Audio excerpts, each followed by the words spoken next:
Hello, good morning. So this is Chuck from Chuck and Gadgets. I'm right now here at Grand Westside Hotel. And it's still morning, yeah. This video is specifically for those who are upgrading from the older iPhone series, probably 14, 13, 12, 11. Yeah. If you're wondering what are the other thoughts that you might have missed, ito yung review na yon for that. Kasi there are a lot of reviews out there, comparison reviews, detailed reviews. Hindi na cover ko right now. So, I think these are the missed details na experience ko. I was looking for the right iPhone model to upgrade to, especially if you're living in the Philippines or you're living on a region where ang variant available is physical SIM. So right now, as far as I know from my research, wow, there are three models right there. So especially for the 17 series, which is the physical SIM variant that we have here locally in the Philippines. The eSIM only variant, which is particularly in the North America, ayun. And then we also have the dual SIM variant, which is available naman sa China. Most of the reviews out there are leaning towards the eSIM only variant. So during the early days of the review, syempre, it was released earlier sa ibang bansa, especially in the North America. So, I'm actually using the 13 Pro Max. So, I'm upgrading from the 13 Pro Max. And ako ang personal mga issues ko with upgrading, or actually wala naman akong issue. To be honest, wala akong issue with the 13 Pro Max. I'm really grateful with this phone. It really hold up. It's not an investment, but parang I got my money's worth here talaga. I love na hindi ko kailangan, lalo ng initial days niya, lalo ng first year, 1 to 2 years niya. Actually, 1 to 3 years, never ko naisip mag-power bank, mga ganon. Hindi ko na-feel yung battery anxiety. So, at least for my lifestyle, I'm a heavy gamer, but also, heavy gamer, heavy user. I love photography, mobile photography. Ayan. So, wala naman ako nag-issue with it. So, really, it held up to my expectations. Kasi galing naman ako 11 Pro Max bago dito. I'm trying, isa na lang naman na naisip kong magandang feature ng iPhone, which is the 120 Hz display. So, in fairness naman, wala naman ako naging problema dito. So, ayun nga. I'm upgrading from this model. So, actually, based on my usage lang naman, siguro ang cons ko dito mabigat. Yun lang, mabigat talaga siya. Hindi naman sobrang bigat o na bigat. I mean, nahahawak ko pa naman siya. Pero for me, as the time goes by, sobrang noticeable for me yung weight niya. Lalo na with using it from day to day. Minsan kahit sa, like, let's say, aalis ako, diba? Sa sasakyan may car mount ako. Magnetic car mount. Minsan nalalaglag siya ng depende sa keys niya kung gaano katibay yung magnet niya. Pero sobrang bigat naman niya. I mean, felt, ganon. So, ayun. So, what I was looking sa upgrade would be something that's lighter and then still robust. Still robust yung battery. In fairness naman, there are a lot of options out there. We have right now, personally, what I looked for was, sabi ko, 17 Pro and Pro Max, that series, it feels like medyo nasa sobrang pricier edge siya ng mobile phones right now. So parang for me, a middle ground would be a 16 Pro Max. I actually did buy one 16 Pro Max. I loved it. I used I bought the natural titanium. Was from 256, nag 512 ako. So far, wala rin ako issue doon. Pero, for some reason, nabenta ko kasi siya. Nabenta ko siya. So, parang sabi ko, well, kaya ako rin naman siya binenta. It felt like I wasn't actually upgrading, really.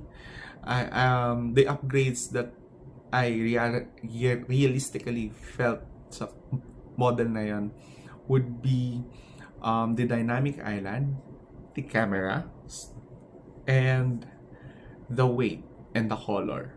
Yun lang. So parang no. Parang hindi talaga siya upgrade for me. Iyon. But it's lighter, yeah. Kasi 16 Pro Max weighs around 227 grams and the 13 Pro Max weighs around 240 grams. So, mabigat siya. And yung 20 grams, mga 13 grams lighter is parang ramdam mo talaga siya, actually. Ayun. So, parang binenta ko siya and then parang for a time, wala lang, tahimik lang ako. And then, I actually tried checking the 70 Pro Max series. Ayun. So, syempre, ako, as a buyer, for me, a good purchase is always finding what's may middle ground. Ayan. Sorry, nadidistract kasi ako meron dito sa, nakikita ko yung kalsada. Anyway, so yung middle ground would be yung price, and kung nag-fit ba siya sa lifestyle ko. Well, at least for me, during my usage din ng 13 Pro Max, naisip ko, sabi ko, the next iPhone na I'm gonna buy would be a Pro. But, bibili lang ako ng Pro if, kumbaga yung battery life na na-experience ko, the first 3 years ng 13 Pro Max would be the same. So, parang, based sa mga reviews, syempre, nanood ng mga reviews. Yung parang napupuyat na ako, hindi na ako makatulog. Yun lang lagi ko pinanonood. I mean, nag-research din ako and whatnot. So, for me, somehow, based on sa reviews, okay ang 17 Pro. And, parang sabi ko, baka nice naman yung lightness. So, ayun nga. And Pro Max, tinry ko rin naman siya hawakan. Sabi ko, parang ang laki ng Pro Max. For some reason, na parang it felt bigger than this. Because siguro mas wider yung display and what. And mas thicker nga yun, di ba, yata, sa 13 Pro Max. I'm not sure. Mas thicker siya sa 16 Pro Max, but I'm not sure if mas thicker siya dito. Pero that weighs around 233, if I'm not mistaken. Yan. Still lighter than this. 7 grams lighter. For sure, felt yun. Pero yun nga, malaki pa rin siya. In the end, I upgraded to the 17 Pro. Yes, 17 Pro Cosmic Orange 512. Yes, may case lang siya. Hindi ko natatanggalin. Kung gusto nyo manood ng other reviews na walang case, doon kayo. Pero, hindi ko natatanggalin yung case kasi medyo hassle for me. And I really, maingat ako sa gamit. I really try to protect my devices. And with this, first time ko naglagay ng camera sticker dito sa plateau, camera plateau, and then ng camera protector. Yan, first time ko maglagay ng mga ganyan. Kasi dati naglagay ako dito, pero tinanggal ko din. Eventually, naging case na lang siya in phone. Wala nang ibang protection. And okay naman siya. Hindi naman siya mukhang used and abused. Yan. So, yan. I upgraded to this one thinking na tama yung upgrade ko. So, here's the thing. Um, ito yung hindi sinasabi sa atin ng mga reviewers. Well, siguro miss ko lang din. Pero somehow, it felt like, uh, actually miss ko naman siya, sa totoo lang. Pero it felt like, wala rin ako naging resource during that time. And parang for me, mas naging apparent lang siya during the usage na. So, syempre nag-17 Pro nga ako, di ba? My initial issues were personal to, pero for sure, sa mga tao out there who would be upgrading from the Pro Max to the Pro model, for sure, mafe-feel nyo yung parang kayo may withdrawal symptoms sa screen niya. Kasi, yung screen niya is 6.3 inch wide. Yep. Yun ang pagkakaalam ko. And 6.5 yung Air, 6.9 yung Pro Max. So, 6.3. To be honest, nung initial talaga, kasi syempre, 4 na taon ba naman ako naka-Pro Max. So, parang for me, parang iba talaga yung screen. Parang may mali, ganyan. Yun yung mga hindi ako mapakali. But I gave myself few weeks. Kasi I know a lot of people out there who tried upgrading to the Pro instead of the Pro Max. Na galing sila ng Pro Max. Siguro mga 1 week pa lang, nagpalit na kagad sila to Pro Max. Na they felt like, this is not for me. For me, I gave it few weeks talaga. Hindi siya mawawala agad yung parang withdrawal symptoms mo from the Pro Max screen. So, ayun, I gave myself a few weeks and then it really felt na right now, this is the best size. At least for me. Kung hindi ito, actually sa Air, 6.5. But, yung kasi medyo immersive naman yan. But it's another topic to discuss. But this one is very okay. It's lighter. It's light in the hand. Maganda siya sa bulsa. Hindi bulky. Sa bag, magaan lang din siya. And even taking pictures, hindi ko kailangan alam mo yun, mag double hand or what. Minsan nagdo-double hand kasi ako doon sa to stabilize or what. Kasi nga malaki siya. And ang dito sa Pro Max, kung titingnan yung mga Pro Max users, ito usually pinansasalo nyo to eh. Usually nakaganyan siya. So just to make use of just to support the big phone. Dito, medyo kahit hindi na nakaganon. Actually, hindi na nga eh. Pero minsan sinsanay ako, nakaganyan pa rin ako. Pero for me, sobrang great na niya i-maneuver. Sobrang mobile. Sobrang mobile niya. Sobrang light. Yun yung mga difference. Sorry, hindi ko pala sabi that I got the physical SIM variant. Ayun. Pero ang napansin ko was, yun nga, hindi siya same ng feeling kong battery performance nung 13 Pro Max ko during early days. Yung nagsuscroll ako and whatnot, matagal. And even, sabi ko nga, di ba, until the past year, actually until the past year, doon ko lang na-feel na madalas akong nag-charge. Or, actually hindi nga ako madalas nag-charge. Madalas lang ako, doon lang ako nagkaroon ng battery anxiety sa 13 Pro Max. And then, there's such a time na pinapalitan ko yung battery niya. So, ayun, nag-100% siya. Bumalik siya sa dati niyang performance, at least, in my opinion. Pero kasi, it's running the iOS 26. So, probably different din yun when it was running in its default iOS system during that time. So, anyway, thinking nga, di ba, na this is iOS 26, the latest A19 Pro chip. Tama ba? A19 niya. A19 Pro chip. Ayan. I thought, mag-hold well yung battery. Pero, yun yung missed out ko. Kasi nga, mayroong dalawang, kung natin pag-usapan yung dual SIM variant. Since there are two SIM variants, which is the eSIM only and the physical SIM variant. So, yung eSIM only variant has a bigger battery than the physical SIM variant. both in the Pro and Pro Max model. I think hindi ganito ang siste or hindi ganito ang case with the 16 models below. This is the first time yata na may difference yung weight and yung battery capacity. So, syempre na-research ko na.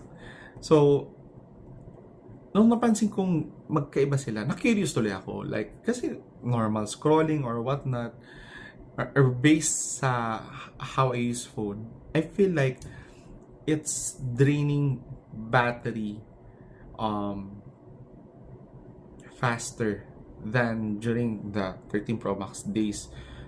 And parang ang lakas ng kapit ko dun sa mga reviews nga online, na this is a great battery. It is, but not according to what I experienced with the 13 Pro Max, which is a 5-year-old model, 4 to 5-year-old model, di ba? Na device. So, yun nga. The 13 Pro Max, this one, actually has a capacity of 4,352, around that number, 4,352 mAh. And look at this, totoo yung sinasabi nilang it will hold well, the 17 Pro, because I mean, based sa reviews, yung eSIM model kasi madalas na nire-review. The capacity of the eSIM iPhone 17 Pro is 4,252. So, nearly identical lang siya sa aking 13 Pro Max. 100 mAh difference lang. Pero ito yung eSIM. Now, so here's the catch. Since here in the Philippines, we are using the physical SIM variant, the iPhone 17 Pro physical SIM has 3,988 approximately battery capacity. So that explains, di ba? So yung difference nung 17 Pro ko with the 13 Pro Max is around 400 to 500, if the math is mathing. So around 400 to 500, yeah, mAh difference.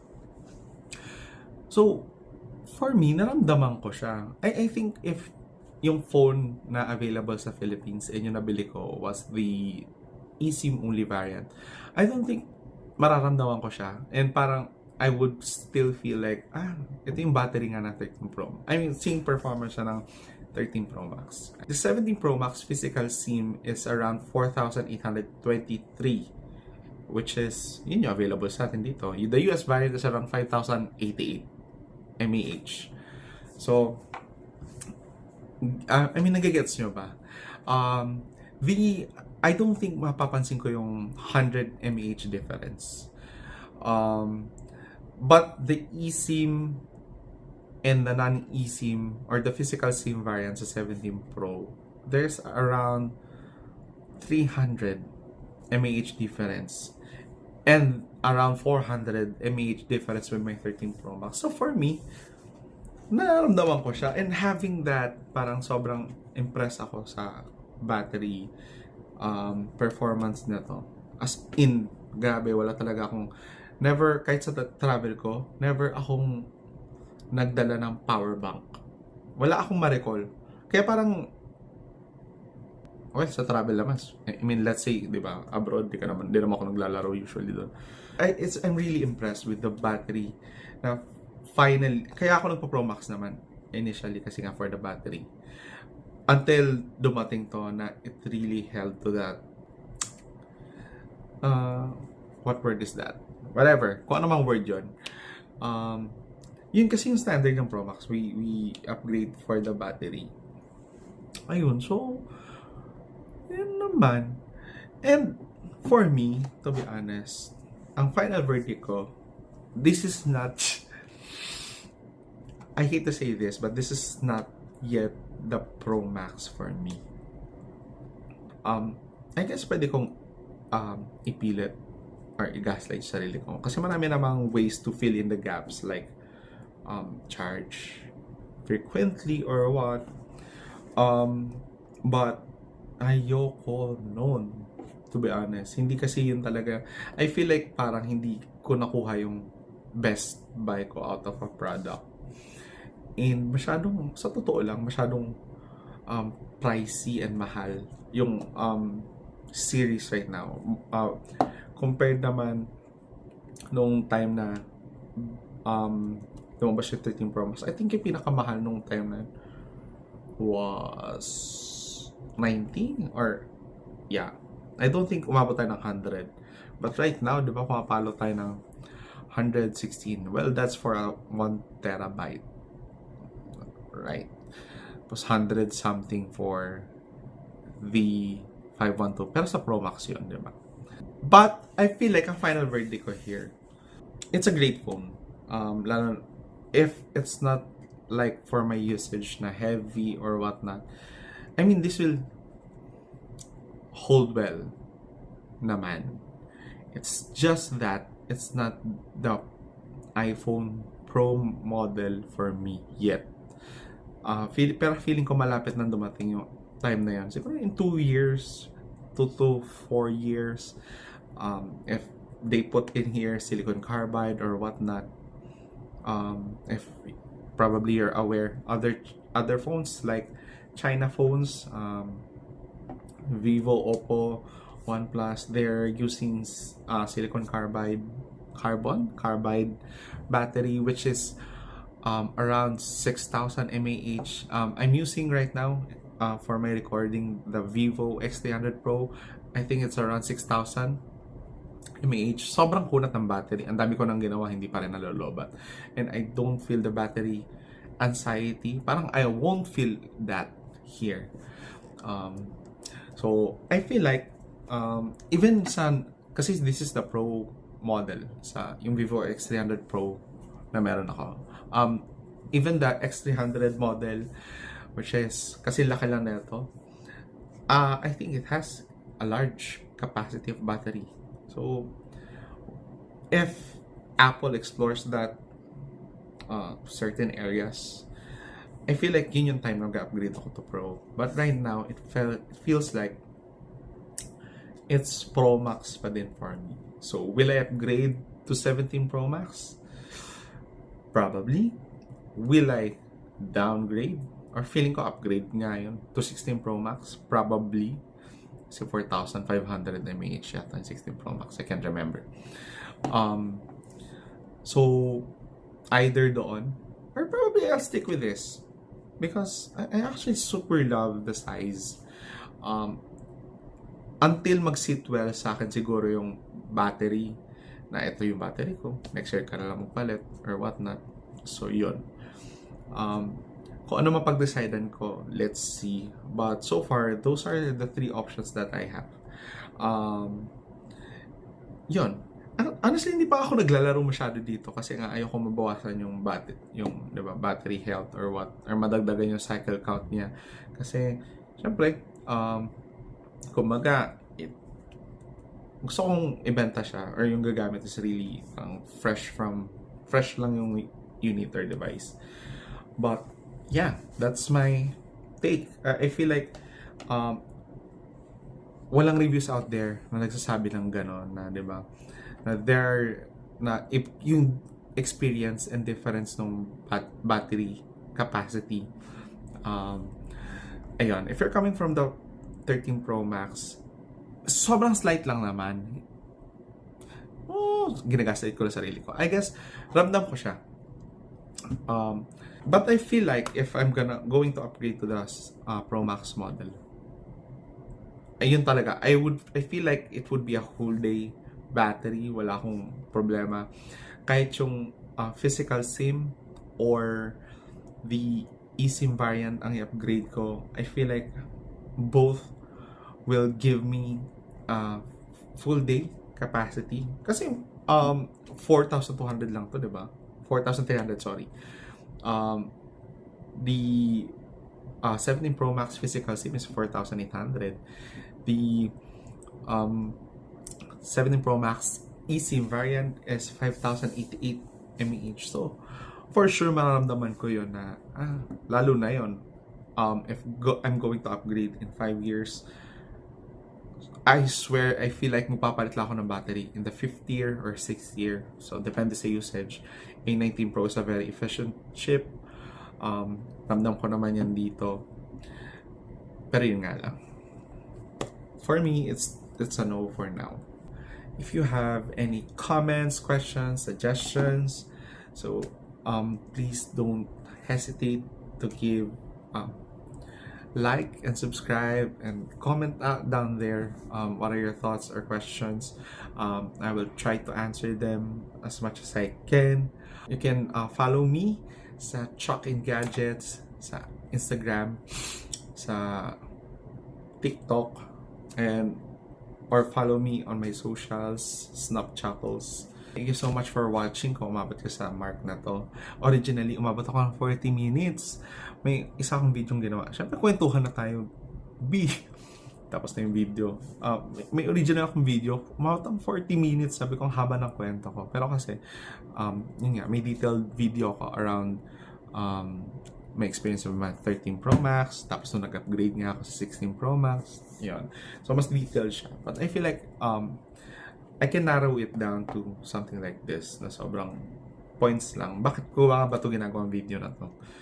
Is because I feel like, lalo na here in the Philippines, which where we want the value sa pera natin. Kasi nga, alam mo na, hindi naman tayo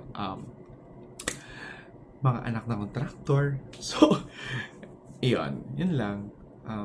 But thank you very much for sticking until this second of the video. I appreciate you guys.